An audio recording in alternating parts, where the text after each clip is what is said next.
সবচেয়ে সেরা তেলাওয়াতকারীকে তারাবি পড়াতে দিবেন। ইমাম সাহেবদেরকে, মুয়াজ্জিন সাহেবদেরকে, খতিব সাহেবদেরকে তাদের পরিবারের দায়িত্ব আপনারা নিয়ে নেবেন। তারা এই মাসে দিনকে সময় দিবে, কোরআনকে সময় দিবে, তারাবি পড়াবে, নামাজ পড়াবে, তাদের ফ্যামিলির দায়িত্ব আপনারা নেবেন। তাদেরকে ভালো অঙ্কের হাদিয়ার ব্যবস্থা করবেন, যাতে তাদের টাকা পয়সা রিজিকের জন্য ফিকির করতে না হয়। পারবেন না ইনশাআল্লাহ? ইনশাআল্লাহ তাআলা। কোরআনকে সময় দিবেন, কোরআন তাদাব্বুর করবেন, গবেষণা করবেন, তিলাওয়াত করবেন। এটাই সেই মাস যেই মাসে কোরআন নাজিল হয়েছে। আর কোরআন নাজিল হয়েছে বলেই বিশ্বে ইসলাম প্রতিষ্ঠা পেয়েছে। কোরআন না থাকলে ইসলাম থাকতো? হাদিস না থাকলে ইসলাম থাকতো? কোরআন হাদিস আল্লাহর ওয়াহি, আল্লাহর প্রত্যাদেশ এই মাসে নাজিল করা হয়েছে। তাহলে এই মাসের মূল বিষয়টা কি? এই মাসের মূল বিষয়টাই হচ্ছে কোরআন।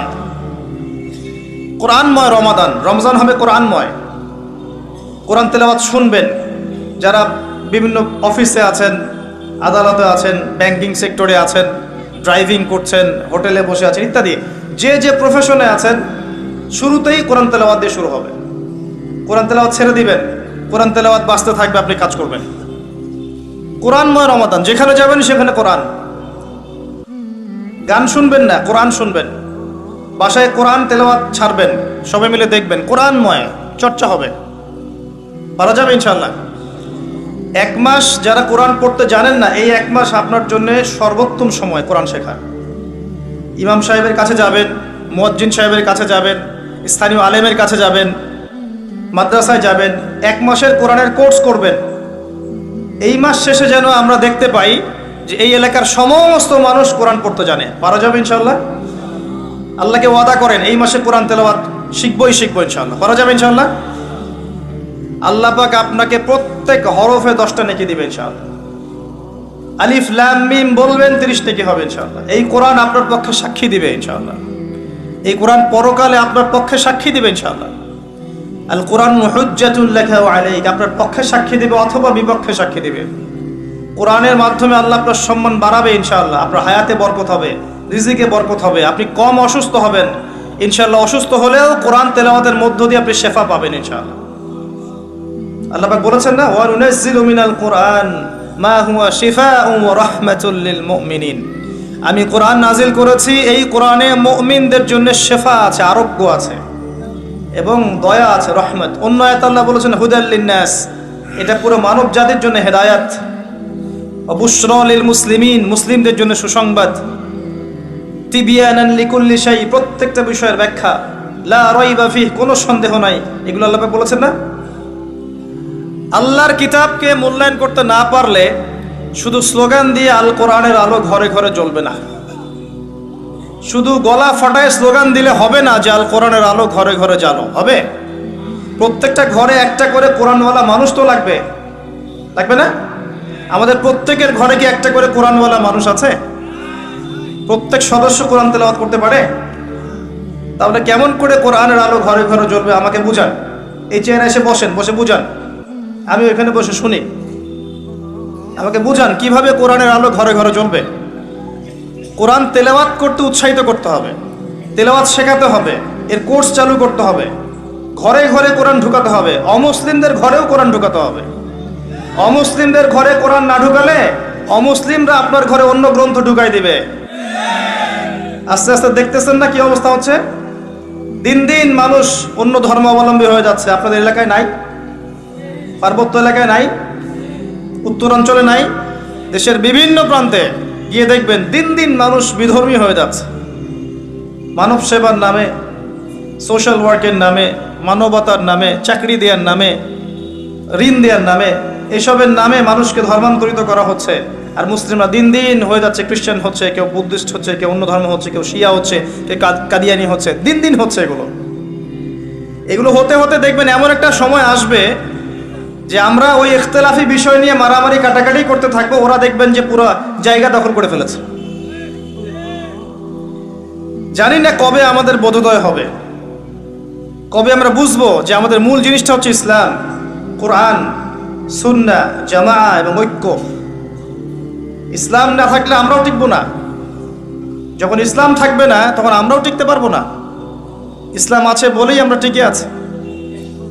আর আমরা যদি আল্লাহর পক্ষ থেকে যে দায়িত্ব আমাদেরকে দেয়া হয়েছে দ্বীনের রক্ষণাবেক্ষণ, এটার দায়িত্ব আমরা পালন না করি, আল্লাহ পাক অন্য জাতিকে এই জায়গায় নিয়ে আসবেন, আমাদেরকে সরিয়ে দিবেন।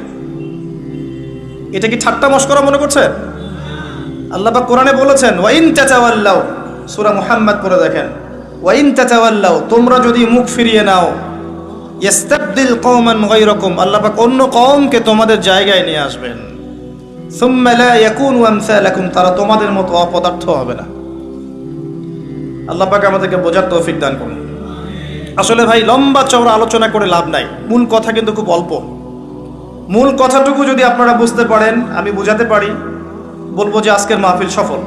আমরা দোয়া করি আজকের মাহফিল যারা অ্যারেঞ্জ করেছে, শ্রম দিয়েছে, অর্থ দিয়েছে, মেধা দিয়েছে, প্রশাসনিক সহযোগিতা দিয়েছে, সার্বিকভাবে সহযোগিতা করেছে, আল্লাহ পাক সবার নেক হায়াত, হালাল রিজিকে আল্লাহ পাক বৃদ্ধি করুন, আমিন।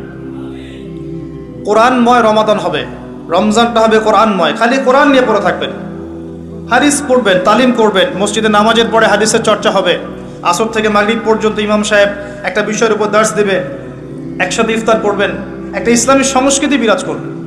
আমলের মৌসুম, গোনা মাফ করানোর একটা মৌসুম। সেই ব্যক্তির জন্য ধ্বংস যে ব্যক্তি রমজান মাসকে পেয়েছে কিন্তু তার গোনা মাফ করাতে পারলো না। সেই ব্যক্তির জন্য ধ্বংস, এই দোয়া করেছেন নবী সাল্লাল্লাহু আলাইহি ওয়াসাল্লাম, বদদোয়া করেছেন।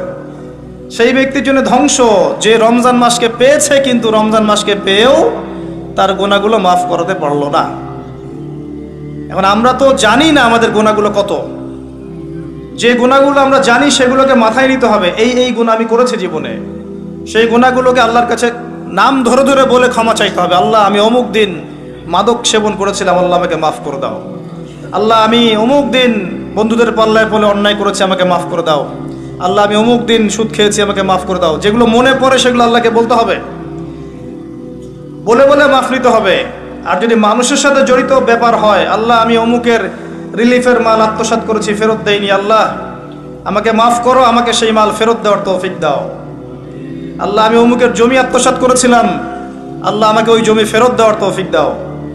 আল্লাহ, আমি অমুককে গালি দিয়েছি, অমুককে গীবত করেছি, অমুককে জুলুম করেছি, আল্লাহ যার যার হক তাকে তাকে ফিরায় দেওয়ার তৌফিক আমাকে দাও। পবিত্র অবস্থায় আমাকে পরকালে উঠাও, এরকম করে দোয়া করতে হবে। মানুষের সাথে জড়িত হক আল্লাহর কাছে মাফ হবে না।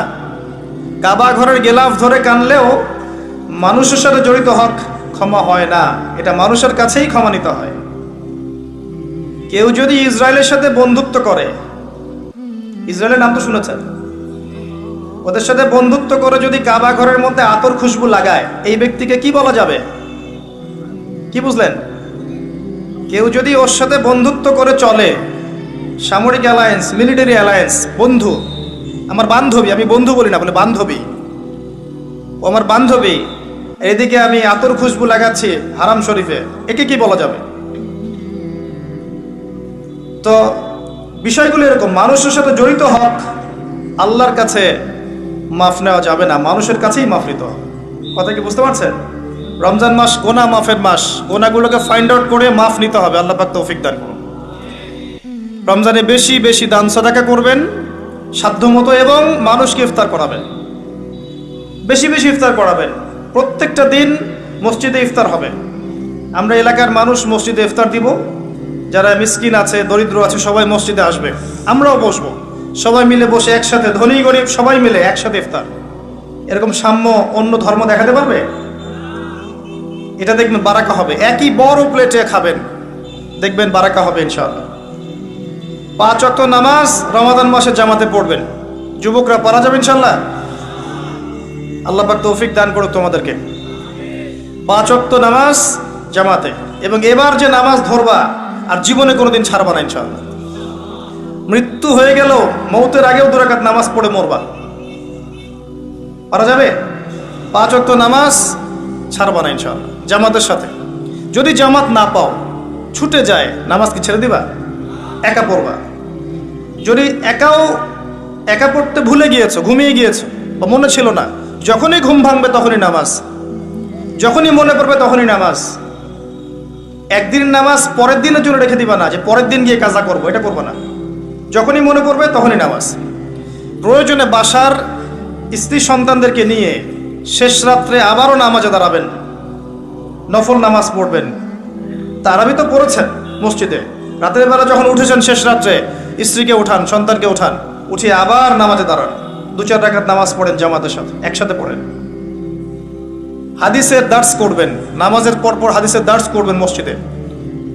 আপনাদের কাছে মুনতাখাব হাদিস বইটা আছে না? আছে? ফয়জুল কালাম বই নাই? মিশকাত, বুলুগুল মারাম, রিয়াদুস সালেহিন, এই বইগুলো আছে না? হাদিসের এই কিতাবগুলো থেকে মসজিদে নামাজের পর দার্স হবে, সবাই অ্যাটেন্ড করবে, দেখবেন একটা নুরানি পরিবেশ গড়ে উঠবে। রমজান মাস এইসব কাজের মাস। আপনার রমজানে যে খরচাপাতিগুলো আছে আগেই করে ফেলবেন। এই শাবান মাস শেষ হয়ে যাচ্ছে, এই 15 দিনের মধ্যেই আপনি রমজানের খরচাপাতি করে ফেলবেন। রমজান মাসে বেশি বেশি বাজারে যাবেন না।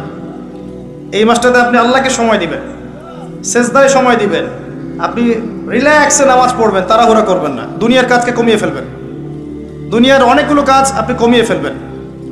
রমজান আমরা দেখি আমরা দুনিয়ার কাজে ব্যস্ত হয়ে যাই, আর মা বোনরা রান্নার কাজে ব্যস্ত হয়ে যায়। এই কাজ করবেন না। এত বেশি রান্নার তো প্রয়োজন নেই আমার। ভাত রান্না করবেন, একটা মূল তরকারি, সাথে সবজি বা সালাদ, এরকম কিছু। এত 10টা-20টা আইটেম করতে হবে কি জন্য? এত খেতে হবে কেন? আমরা কি দুনিয়াতে খেতেই আসছি? দুনিয়াতে আসছি কি জন্যে? আমরা কি খাওয়ার জন্য বাঁচবো না বাঁচার জন্য খাবো? কোনটা? কিছু কিছু মানুষ খাওয়ার জন্যই বাঁচে, আর কিছু মানুষ বাঁচার জন্য খায়। নবী সাল্লাল্লাহু আলাইহি ওয়াসাল্লাম কি খাওয়ার জন্য বাঁচতেন? তিনি বলছেন যদি খেতেই হয় মুসলিমদেরকে, তাহলে তারা যেন 1 ভাগ খায়, পেটের 1 ভাগ খায়, আরেক ভাগ পানি দিয়ে পূর্ণ করে, আরেক ভাগ ফাঁকা রাখে। আমাকে দেখান তো কতজন মানুষ এই সুন্নাহ পালন করে? পারলে আমরা 7 পেট খাই, 7 পেট। তারপরে দেখবেন যে বিশাল ভুঁড়ি নিয়ে এইসব চেয়ারে বসে ওয়াজ করছে, সুন্নতের মাধ্যমে জীবন করতে হবে, জাতি রাজি আছো কিনা? নিজের দেহেই সুন্নত নাই, নিজের খাওয়ারই সুন্নত নাই। প্রিয় ভাইয়েরা, এগুলো আমাদেরকে ভোগবাদী করে তুলবে, বস্তুবাদী করে তুলবে। রমজান মাসে দুনিয়ার কাজ কমিয়ে ফেলেন। আপনি যদি আপনার 20,000 টাকা দিয়ে সংসার চলে যায়, আপনার 40,000-এর দিকে যাওয়ার দরকার নাই। যদি আপনার 2-3টা আইটেম দিয়ে আপনি খাওয়ার ক্লোজ করতে পারেন, আপনার 8-10টা আইটেম করার দরকার নাই। আপনি ওই সময়টা কোরআন তাদাব্বুরে দেন, কোরআন শেখান, হাদিসের দার্সে দেন, বাচ্চা কাচ্চাদেরকে সময় দেন, পরিবারকে সময় দেন, দিনের জন্য একটু মেহনত করেন, আল্লাহর পথে মানুষকে দাওয়াত দেন, একটু সময় দেন। দুনিয়ার কাজ কমিয়ে ফেলেন, এটা আমার নসিহত থাকবে। আরও আছে, রমাদানে আমরা তারাবি খুব সুন্দর করে আদায় করবো ইনশাআল্লাহ। তারাবিকে গুরুত্ব দিবেন, এটা অত্যন্ত গুরুত্বপূর্ণ একটা ইবাদত। এখানে রাকাত সংখ্যা নিয়ে ঝগড়া করবেন না।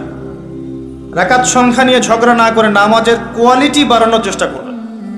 নামাজটা হবে কোয়ালিটিফুল। 2 রাকাত নামাজ দেখলে মনে হবে চোখ জোড়ানো নামাজ, লম্বা কেরাত, লম্বা রুকু, লম্বা সেজদা, এবং সেজদায় বেশি থেকে বেশি দোয়া করবেন। রমাদানে সেজদায় বেশি বেশি দোয়া করবেন, কারণ আল্লাহ পাক বলেছেন, আল্লাহ রাসূল বলেছেন যে বান্দা আল্লাহর এত কাছে কখনোই যেতে পারে না যত কাছে সে সেজদারত অবস্থায় থাকে। সেজদারত অবস্থায় আপনি যা চাইবেন আল্লাহর কাছে সেটাই কবুল হয়ে যাবে ইনশাআল্লাহ। আল্লাহ পাক আমাদেরকে বেশি বেশি সেজদায় দোয়া করার তৌফিক দান করুন, আমিন। তারাবির নামাজে অনেক সেজদা পাবেন, প্রত্যেকটা সেজদায় 1-2টা করে দোয়া করবেন। আল্লাহ পাক কি খুব কঠোর। আপনি যদি কোনো দোয়াই না জানেন, আপনি ধরেন কোনো দোয়াই জানেন না, আপনি সেজদায় গিয়েছেন, বাংলাতেই বলেছেন আল্লাহ আমাকে মাফ করে দাও, আল্লাহ কি মাফ করবেন না? আল্লাহ কি বলবেন কেন আরবিতে বলো নাই? এত কঠিন করি কেন আমরা ইসলামকে আমরা এত কঠিন কেন করি? আল্লাহ পাক তো সহজ করে দিচ্ছেন। একজন ব্যক্তি আরবিতে কথা বলতে পারে না, আরবির দোয়া কালাম তার মুখস্থ নাই, অল্প কিছু আছে, বাকি সে পারে না। এখন সে সেজদায় গিয়ে বাংলায় যদি আল্লাহকে বলে ফেলে, আল্লাহ আমার সন্তানটা অসুস্থ, তাকে শেফা দিয়ে দাও, আল্লাহ আপনাকে শুনবেন না? এই ভাষা কি আল্লাহ সৃষ্টি করেন নাই? আমরা ইসলামকে সহজ করে দেই। রমজানে তারাবির নামাজে বেশি বেশি দোয়া করবেন, এবং রোজা রাখা অবস্থায় আপনি বেশি বেশি দোয়া করবেন। 3 জন ব্যক্তির দোয়া ফেরত দেওয়া হয় না। 3 জন ব্যক্তির দোয়া ফেরত দেয়াই হয় না। তার মধ্যে একজন হচ্ছে যে ব্যক্তি রোজাদার, রোজা রেখেছে, দোয়া করছে। রোজাদারের জন্য 2টা আনন্দের মুহূর্ত আছে। একটা হচ্ছে ইফতারের সময় যখন সে ইফতার করে, একটা হচ্ছে যখন এর প্রতিদান আল্লাহ পাক দিবেন পরকালে, ওই সময়টা সে অত্যন্ত খুশি হয়ে যাবে। রোজাদার ব্যক্তির মুখের ঘ্রাণ যে দুর্গন্ধটা বের হয়, এটা আল্লাহর কাছে মেশকম্বর হচ্ছে বেশি পছন্দনীয়। রোজা অবস্থায় বেশি বেশি দোয়া করবেন, নিজের জন্যে, পরিবারের জন্যে, সমাজের জন্যে, রাষ্ট্রের জন্যে, আমাদের মুসলিম উম্মার জন্যে, সবার জন্য দোয়া করবেন। দোয়াকে সংকীর্ণ করবেন না, সবার জন্য দোয়া করবেন। যখন আপনি অন্য মুসলিম ভাইয়ের জন্য দোয়া করবেন, তখন আপনার মাথার কাছে একজন ফেরেশতা আসবেন, এসে বলবেন তোমার জন্যেও তাই হোক, তুমি যার জন্য দোয়া করছো। সুবহানাল্লাহ। আপনি দোয়া করেন যে আল্লাহ আবু তোয়া ভাইকে তুমি দীর্ঘ নেক হায়াত দিও, তাহলে দেখবেন আপনার মাথার কাছে ফেরেশতা এসে বলবে যে তোমার জন্যও তাই হোক। এটা পলিটিক্স করলাম আপনাদের দোয়া পাওয়ার জন্যে, তো এই দোয়া করবেন। আচ্ছা, আরও আছে, রমাদান মাসে আমাদের মা বোনদেরকে খাস পর্দায় রাখার চেষ্টা করেন। আর স্পেশালি নিজের যে ইনকাম, আপনার যে বেতন, এই বেতনের বড় অংশটা ওদের হাতে দিয়ে বলিয়েন না শেষ দশকে মার্কেটে যায় মার্কেটিং করে আস, এটা বলেন না, তাহলে শেষের দশকটা তারা নাপাক করে ফেলবে। শেষের দশকটা লাইলাতুল কদর পাওয়ার দশক, এই সময়টা ইতিকাফ করতে হয় মসজিদে, সুন্নত, যাতে করে আমরা লাইলাতুল কদর পেয়ে যাই। আর শেষের দশকে আপনি দেখবেন মুসলিমরা বেশি বেশি হাট বাজার করছে, মার্কেটিং করছে, ঈদের শপিং করতে হবে। এই শপিংটা আগে করা যেত না? এখন যদি আমার কাছে টাকা থাকে, আমি যদি একটা জুব্বা বানিয়ে রাখি বা একটা বোরখা কিনে রাখি, বাচ্চাদের কিছু কাপড় কিনে রাখি, এটা তার ঈদের দিন পড়বে, অকাদায় হবে না? করা যাবে না? ওই আগের রাতেই কিনতে হবে।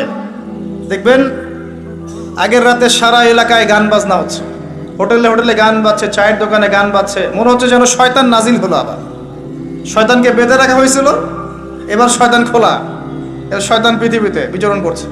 প্রত্যেকটা দোকানে দোকানে শয়তান, গান বাজতেছে।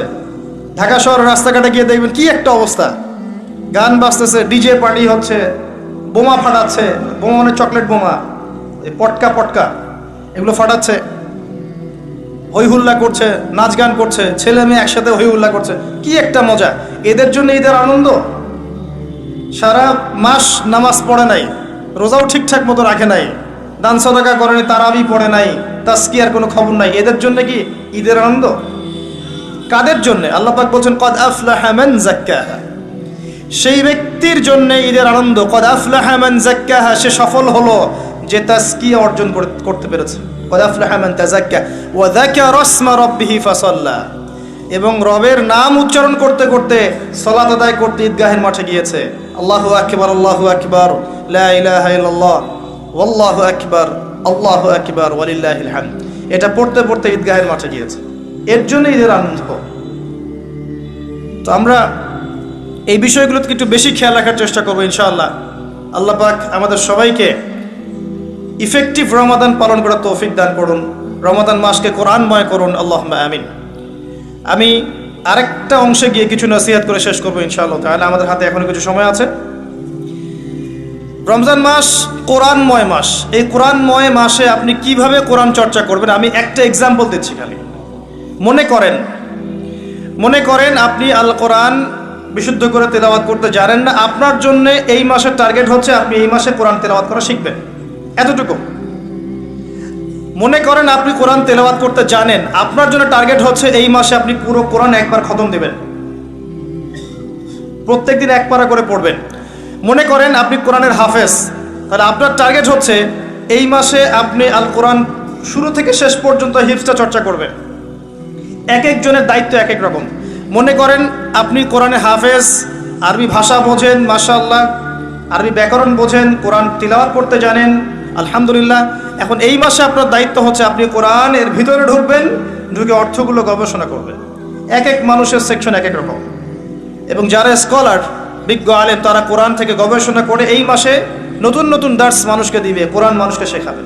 কীরকম করে? ফর এক্সাম্পল, মনে করেন আপনি কোরআন খুলেছেন, এখানে একটা সূরা বের হলো, সূরাতুল লুকমান। কি নাম? সূরা লুকমান। আপনি পড়া শুরু করলে, সূরা লুকমান মাক্কি সূরা না মাদানী সূরা?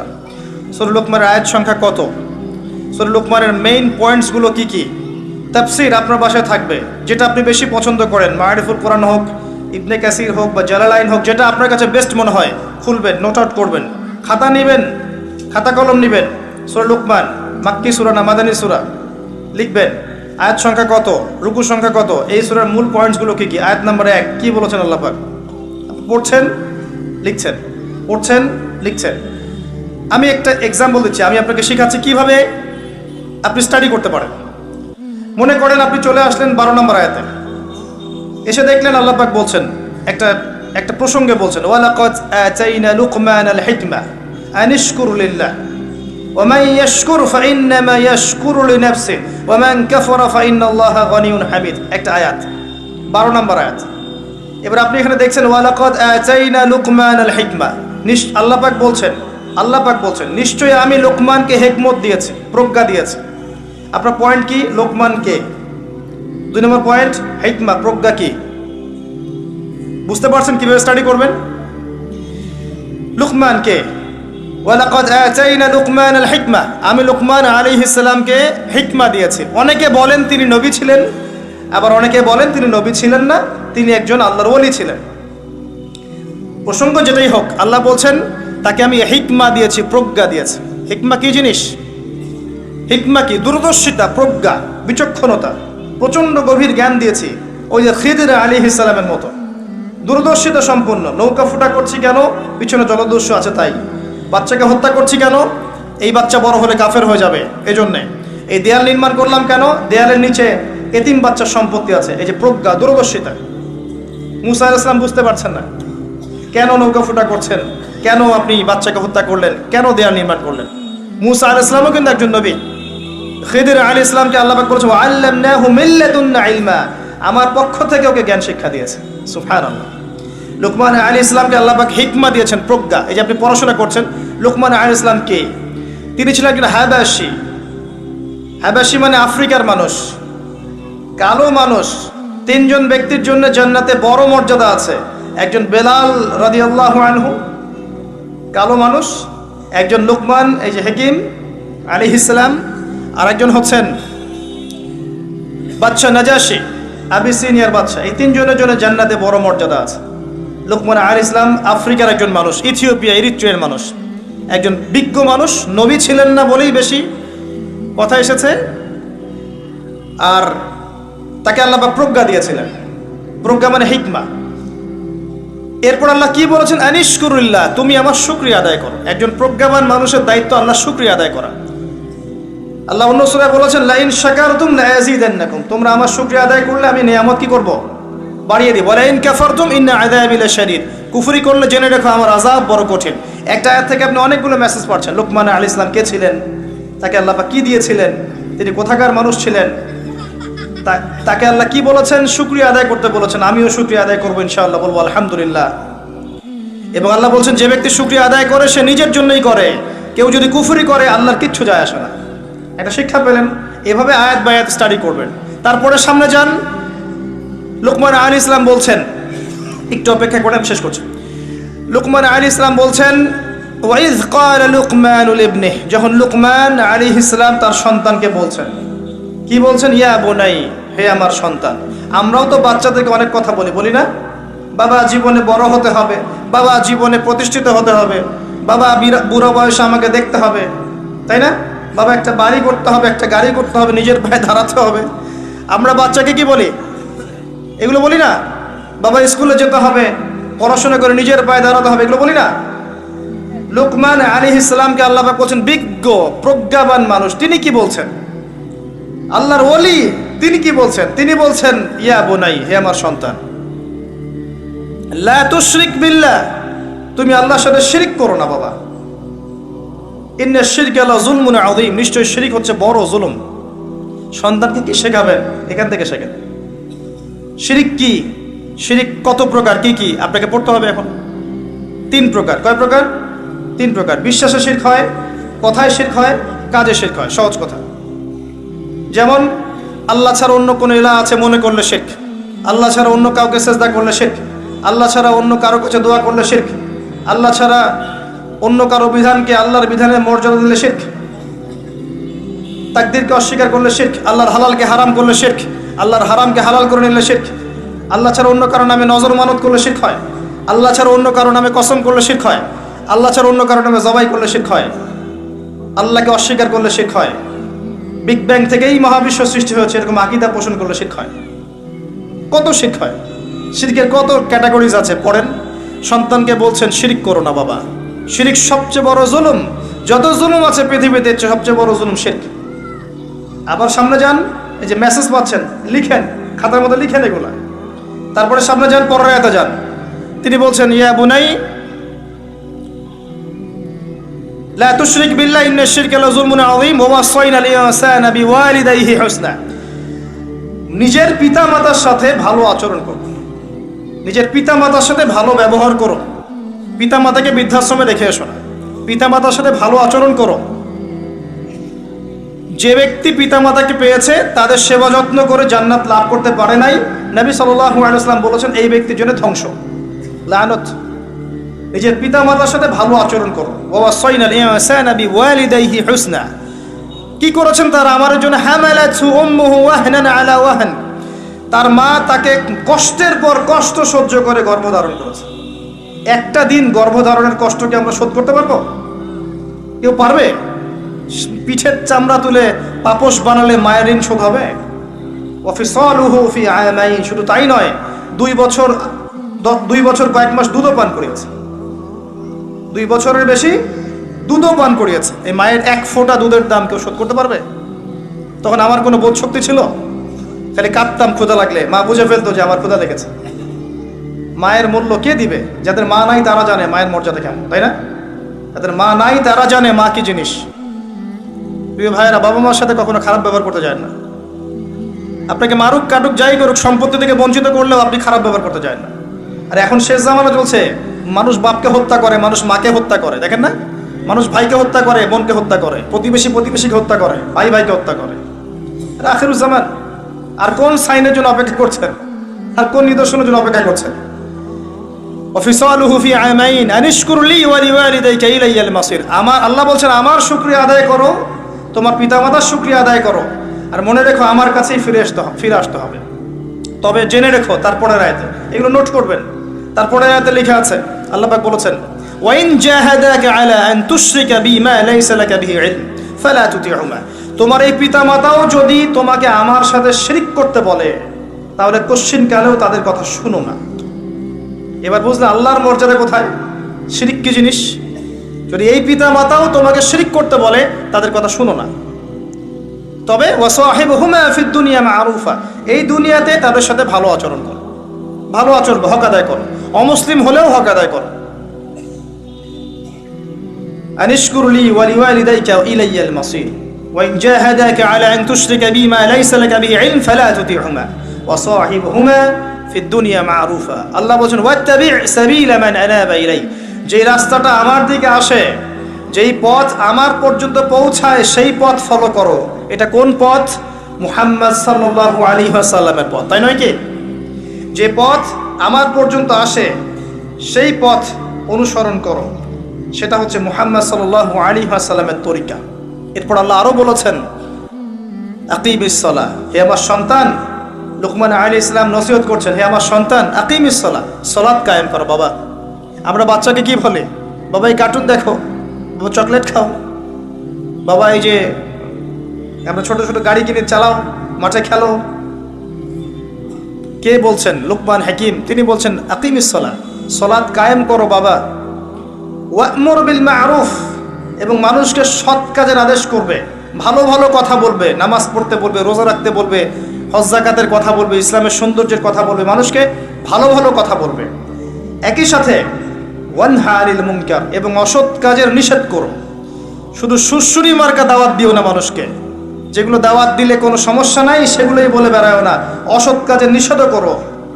শুধু বলো না নামাজই পড়তে হবে, এটাও বলো যে সুদ ছাড়তে হবে। শুধু বলো না রমজানে রোজা রাখতে, এটাও বলো যে ঘুষ ছাড়তে হবে। শুধু বলো না যে দান সাদাকা করেন, এটাও বলো যে জেনা করো না, মদ খেও না, দুর্নীতি করো না। আল্লাহর জমিন, আল্লাহর দিনটা প্রতিষ্ঠা করো। অসৎ কাজে নিষেধ করো, ওয়াসবির আলা মা আসাবাক, যখন অসৎ কাজে নিষেধ করবে তখন অনেক বাধা বিপত্তি আসবে, ওই সময় সবর করো। ওয়াসবির আলা মা আসাবাক, এরপর সবর করো, কারণ যখন তুমি সৎ কাজের আদেশ করবে তখন মানুষ তোমাকে কিছু বলবে না। যখন এর সাথে অসৎ কাজে নিষেধ শুরু করবে তখন তোমার উপর বাধা আসবে, জুলুম আসবে, নির্যাতন আসবে, শারীরিক নির্যাতন আসবে, মানসিক আসবে, পারিবারিক আসবে, সামাজিক আসবে, বহুত নির্যাতন আসবে। তখন ওয়াসবির আলা মা আসাবাক, সবর করো, যা আসছে এর উপর সবর করো। ইন্না যালিকা মিন আজমিল উমুর, এই সবরটা খুব কঠিন, এটাই সবচেয়ে বড় লেভেলের ইবাদত, সবচেয়ে কঠিন এটা। আল্লাহ পাক তার ভাষায় আরো বলেছেন ওয়ালা তুসাইর খাদ্দাকা লিন-নাস, এগুলো নোট করলেন। ওয়ালা তুসাইর খাদ্দাকা লিন-নাস, মানুষের দিক থেকে অহংকারের ভরে মুখটা ফিরিয়ে নিও না। দেখেন না, অহংকারের মতো মুখটা ফিরিয়ে নিও না। ওয়ালা তুসাইর খাদ্দাকা লিন-নাস ওয়ালা তামশি ফিল আরদি মারহা, আর জমিনের বুকে বুক ফুলিয়ে দম্ভ ভরে চলাফেরা করো না। সূরা বনী ইসরাঈল আল্লাহ পাক বলেছেন ওয়ালা তামশি ফিল আরদি মারহা ইন্নাকা লা তাখরিকাল আরদা ওয়া লান তাবলুগাল জিবালা তুলা, হে মানুষ জমিনের বুকে দম্ভ ভরে চলো না, কারণ তুমি এই জমিনকে ধসিয়ে দিতে পারবে না, আর তুমি পাহাড়ের উচ্চতায় পৌঁছাতে পারবে না। সুবহানাল্লাহ, কি ভাষা, মানুষের মনে আঘাত করার মতো ভাষা। আল্লাহ ছাড়া এমন করে কে কথা বলতে পারেন? ওয়ালা তামশি ফিল আরদি মারহা, জমিনে দম্ভ ভরে চলো না। ইন্নাকা লান তাখরিকাল আরদ, তুমি জমিনকে ধসিয়ে দিতে পারবে না। ওয়া লান তাবলুগাল জিবালা তুলা, পাহাড়ের উচ্চতায় পৌঁছাতে পারবে না। আপনারা পাহাড় এলাকার মানুষ না? উঠতে কত কষ্ট হয় না? তুমি পাহাড়ের উচ্চতায় পৌঁছাতে পারবে না। একজন অহংকারী মানুষকে তার এক্সাম্পলটা এমন, সে মনে করে আমি পাহাড়ের উচ্চতায় পৌঁছে গেছি, কিন্তু নিচ থেকে যে মানুষরা আছে, জমিনের মানুষরা ওকে খুব ক্ষুদ্র দেখতে পায়। কথা বুঝতে পারছেন? ওকে খুব ক্ষুদ্র দেখা যায় উপরে, কিন্তু ও মনে করে আমি অনেক উচ্চতায় চলে গেছি। ওয়ালা তামশি ফিল আরদি মারহা ইন্নাল্লাহা লা ইউহিব্বু কুল্লা মুখতালিন ফখুর, আল্লাহ রাব্বুল আলামিন অহংকারী উদ্ধত মানুষকে ভালোবাসেন না। শেষ করেছেন আরেকটা নসিহত করে, ওয়াকসিদ ফি মাশইক ওয়াগদুদ মিন সাওতিক, সবসময় বাবা, সবসময় মধ্যম পন্থা অবলম্বন করো। শৈথিল্যতাবাদী হয়েও না, গোলালু মার্কা হয়েও না, লা ইলাহা ইল্লাল্লাহ পড়েছি বাস জান্নাতে চলে যাব, এরকম হয়েও না। মধ্যম পন্থায় থাকো, আবার চরমপন্থীও হয়েও না। পান থেকে চুন খসলে একদম মানুষকে মেরে কেটে একা করে ফেলাবা, এগুলো করতে যাও না। মধ্যম পন্থা থাকো। টাকা এসেছে একদম কিপটা হয়ে যাও না, কৃপণ হয়ে যাও না, আবার অপচয় করো না, মধ্যম পন্থা থাকো। প্রতিটা ক্ষেত্রে মধ্যমপন্থী হও। ওয়াগদুদ মিন সাওতিক, তোমার গলার স্বর নিচু করো, অনেক জোরে জোরে চিল্লা ফাল্লা করে কথাবার্তা বলো না। কথা কি বুঝতে পারছেন? চিল্লা চিল্লি করে কথা বলো না। ইন্না আনকারাল আসওয়াতি লা সাওতুল হামির, নিশ্চয়ই সবচাইতে নিকৃষ্ট গলার আওয়াজ হচ্ছে গাধার গলার আওয়াজ, আর গাধা অনেক জোরে চিৎকার করে। কি চমৎকার নসিহত করছেন বাবা তার সন্তানকে।